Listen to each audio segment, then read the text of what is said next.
Hi guys, good morning. இன்றைக்கி வந்து ரொம்ப சேடாக கடையவே ஓப்பன் பண்ணேன். பிகாஸ் நேற்று கடைக்கு லீவ் போட்டு அம்மா வீட்டுக்கு போயிட்டோம்.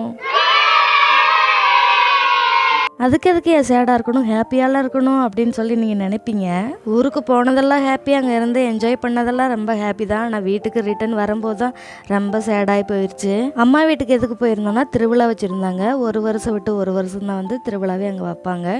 ஆனால் 3 நாளைக்கு நல்ல திருவிழா கொண்டாட்டமாக தான் இருக்கும். நல்லா என்ஜாய் பண்ணிவிட்டு ஹாப்பி மூடோடு தான் வருவோம். ஆனால் இந்த வாட்டி ஒரே ஒரு நாள் தான் போக முடிஞ்சது என்னால். லாஸ்ட் நாள் மளிகை கடை வச்சதும் போது எங்கேயும் போக முடியல, வர முடியல. சரி, இப்படியே இருந்து என்ன பண்ணுறது, நம்ம ஒரு நாள்னாவது கடையை க்ளோஸ் பண்ணிவிட்டு திருவிழாவுக்கு போயே ஆகணும்னு சொல்லிட்டு கடைக்கு லீவ் விட்டாச்சு. பாப்பாவுக்கு ஸ்கூலுக்கு ஒரு நாள் லீவ் போட்டுட்டு கூட்டிகிட்டு போயிட்டு தான் வந்தேன். இதெல்லாம் உங்களுக்கு வந்து வீடியோவை கேப்சர் பண்ணி போடணுன்னு தான் நினச்சேன். ஆனால் என்னால் முடியல, அதே நான் மறந்துட்டேன் வீடியோ எடுக்கிறது. ஒரே ஒரு நாள் தான் நமக்கு கேப் கிடைக்கிது, அதில் நல்லா என்ஜாய் பண்ணிட்டு வந்துடணும்னு சொல்லிட்டு வீடியோ எடுக்க மறந்துட்டேன். Sorry guys.